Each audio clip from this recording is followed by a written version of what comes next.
Okay, our guest this morning is Honorable Muhammad Jamo Yusuf, OON. He joins us from our Abuja studio. He is the special advisor to the Kano State Governor, Alhaji Abba Kabiru Yusuf, special advisor on national and international matters, as well as public relations. A fine morning to you, Honorable Jamo. You and good morning to our beautiful viewers out there.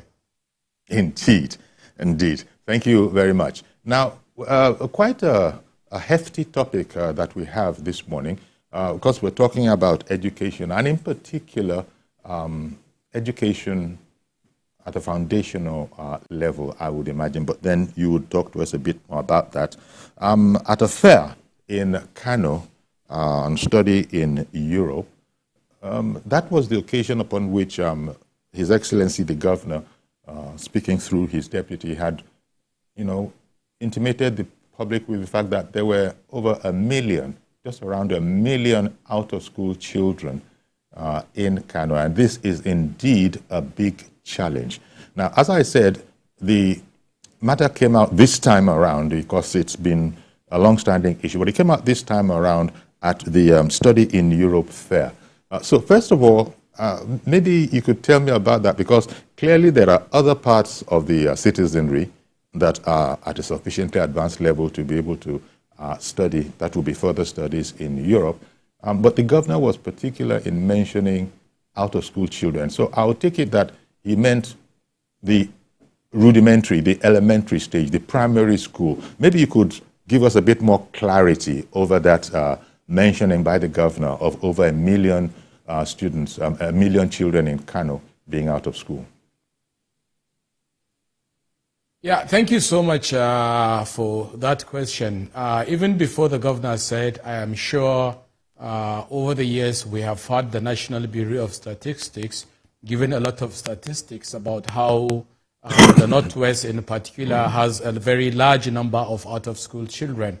If we can put it, we can even say that largest number of out-of-school children, if we are going to look at it region by region across the country, the Northwest is leading with a larger number of out-of-school children. So even in Kano, we have a chunk of it, Kano being the most populous, arguably, city in Nigeria, and even in the north, the most populous city, there is no argument over there. So we have a large number of out-of-school children, definitely more than 1 million out-of-school children. But I leave it at that. I don't know what your next question is, and then we can be able to talk about it. Okay, maybe, of course, it's a burden. It's a burden on the government and people of Kano, but the governor, it is known that in a corporate way, everything possible is being done about it. So maybe the thing to do is find out how we arrived at, because it wouldn't have been an overnight affair. So maybe by way of, you've just given us a general overview of the North generally, and being the most populous state, Kano being the most populous state, we have this figure. How did it get progressively the way it is till we now are mentioning this figure? And we just hope that it won't go up. Well, governance is all about priorities.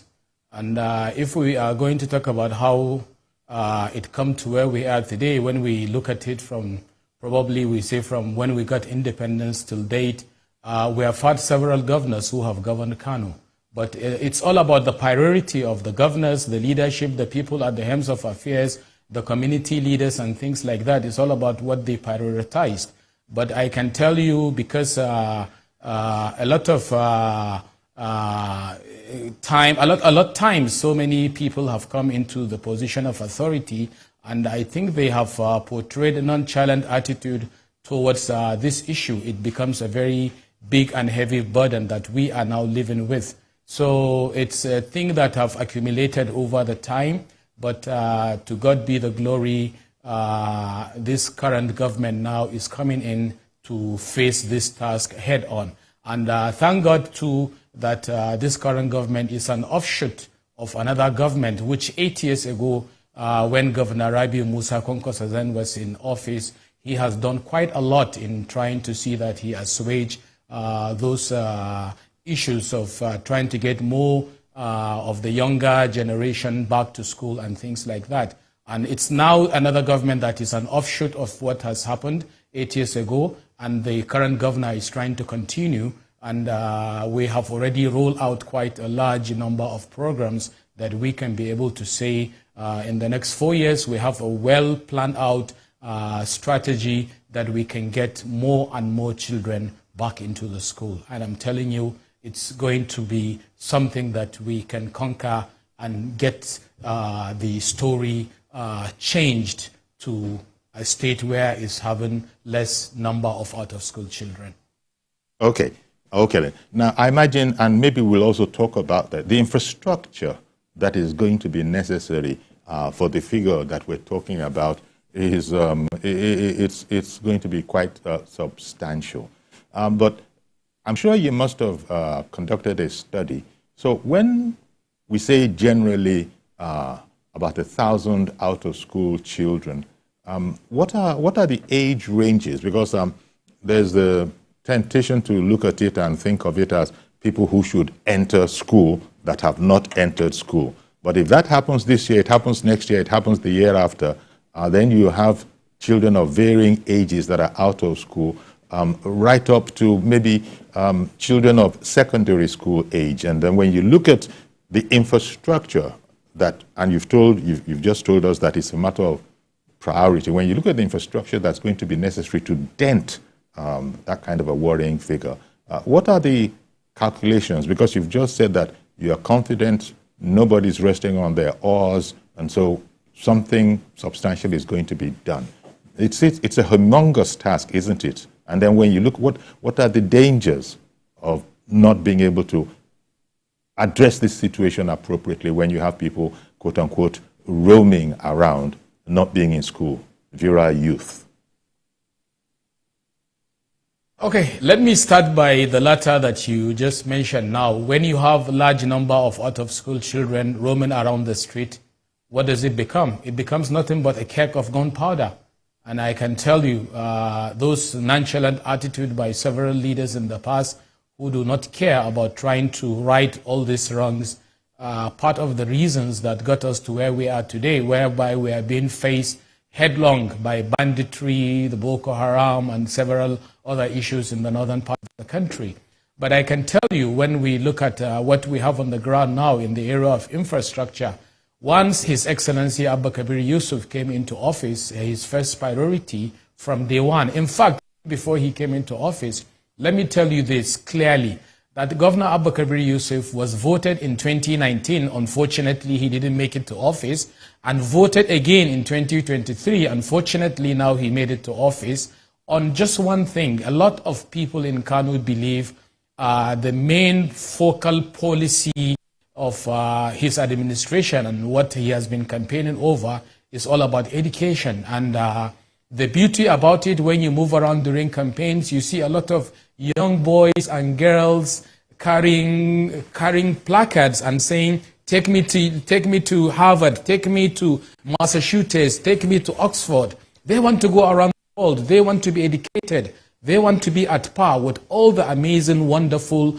young people around the world who are changing the tide of what the world is today. So that is the main basis why they voted him into office. And now that he is into office, his main campaign promise is to right those wrongs. So in the area of infrastructure, I can remember once he came into office, the first official visit that he made as governor was to visit the UBEC, the Universal Basic Education Commission, whereby he met with the head of that office so that they can be able to partner. Because as state government, they have what they can be. As state government, there is what the government can be able to do with the paucity of funds. So you need definitely all agencies at the federal level who are charged with more funds that can be able to support in the area of development of those infrastructures. And the governor met with UBEC, and I'm sure agreements have been reached whereby a lot of funds from the state government and the federal government can be able to be injected in building more classrooms. Because now, one of the challenges we're already facing, the government has come into place, and people are confident that education can be right. So a lot of parents are taking back their kids back to school. So we are faced with a large number of pupils in a class with less teachers, and to do that, so we have to build more classrooms, because those classrooms are what can be able to give us comfort so that we can meet the UNESCO target, whereby we can have a particular number of kids in a class and a particular number of kids that a certain teacher can be able to teach. So that is one area we are looking at, and I'm telling you already, now the state government has given contracts for renovation of existing structures, because we have to put the existing structures back into work so that they can be able to be well accommodating and conducive, and become a conducive place whereby the young pupils can be able to be taught before we start building the new classrooms too. And then after building the new classrooms, I can tell you that already the state government has approved for the employment of 20,000 well-trained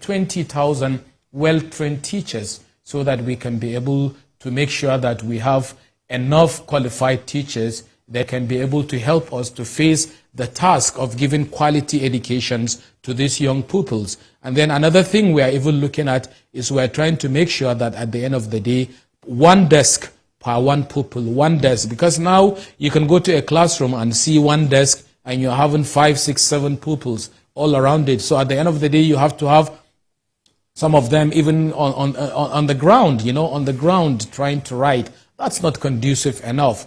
The educational sector has so been bastardized. I'm not here to talk about what others have been able to do in bastardizing it, but I'm just here to tell you more about what we intend to do in righting those wrongs. So this is part of what the state government is already looking into, and I'm sure with this infrastructure put in place, with more teachers being employed, and then by more motivating the parents and the pupils to go to school, I am sure we will start being on the journey of trying to right those wrongs that have been done over the years.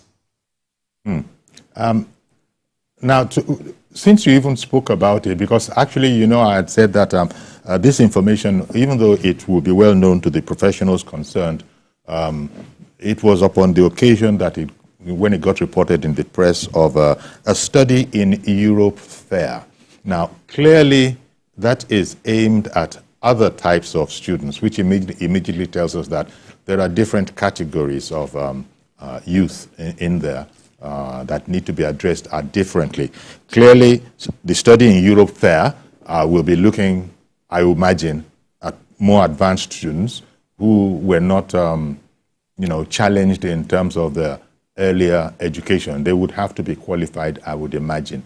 So tell me about that juxtaposition, because clearly there's a university in Kano, so there are advanced students. It's just that the number, when you look at the 1 million out of school, will be microscopic. But tell me about the siting of that fair, that EU program, study in Europe fair in Kano. The issue of the study in Europe fair that was done in Kano is just one of what we intend doing in the area of partnership with the international community in areas whereby we can be able to right so many wrongs in the area of the education. But let me just tell you another brief background so that you can understand something that we have been doing. Let me cite one example to you.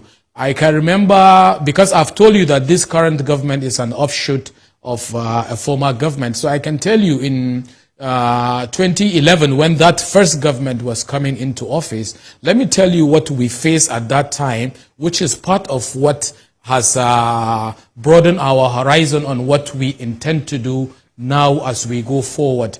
We were having like an induction as we are about to go into the government at that time.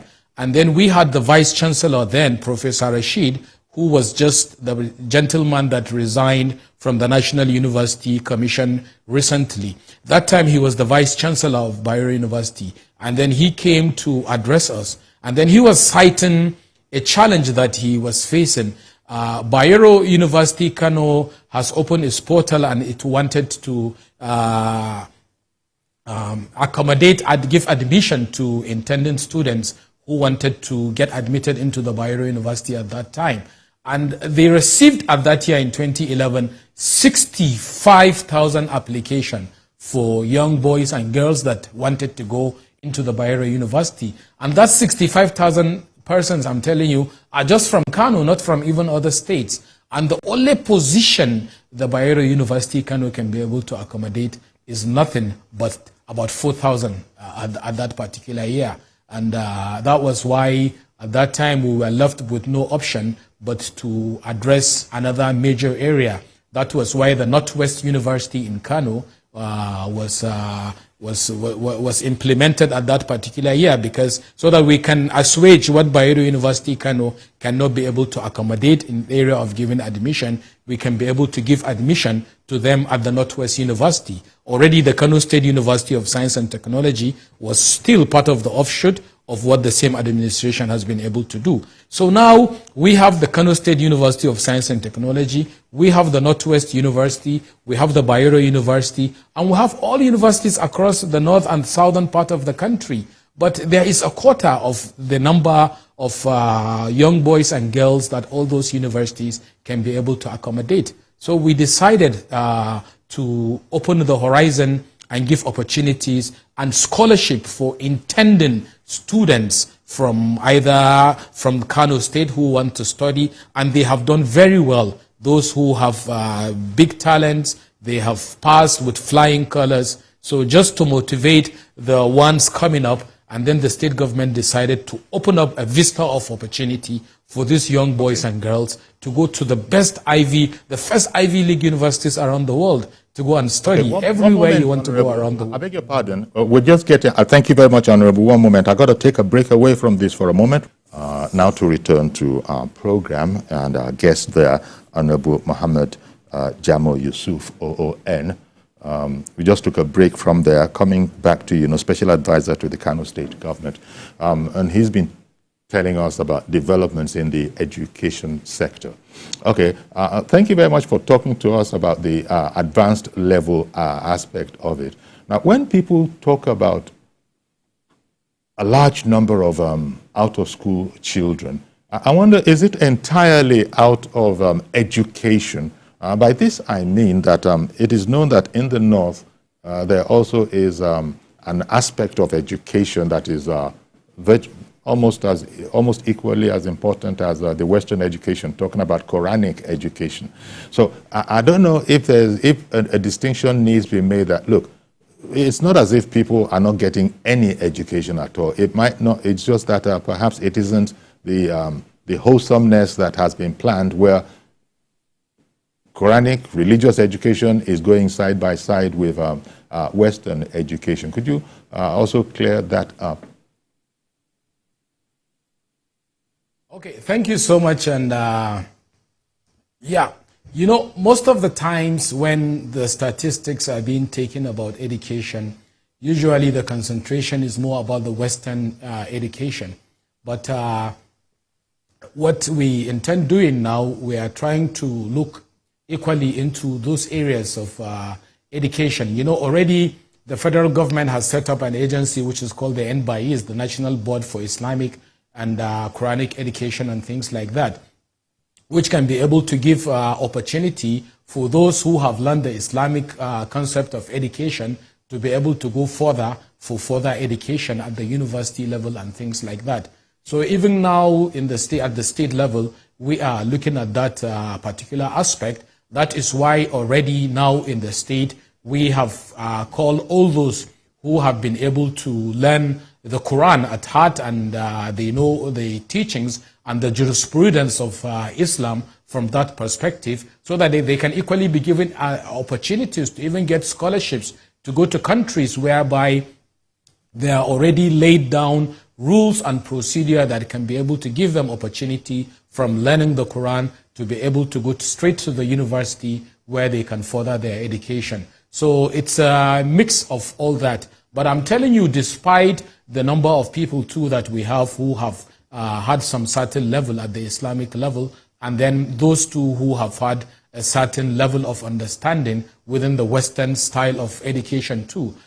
Despite that, I can still tell you that we still have a very large number. The number still remains very large for those who have, who still need to be properly educated, and there are still a very large number of people who are out of school and can be categorized as out of school children. So we are looking at it holistically from all those perspectives, so we can be able to give them a new leash of life. That is why the state government has already introduced another new policy to encourage enrollment into the schools, whereby the state government is now going to give free sets of uniforms, free sets of books, and apart from the free sets of uniform and free sets of books, the school feeding program, that is another area to encourage parents who maybe cannot even afford to give their kids the food to go to school with them, so the state government is going to take and cater for that particular aspect too, because this is one focal point which we want this government to be remembered for.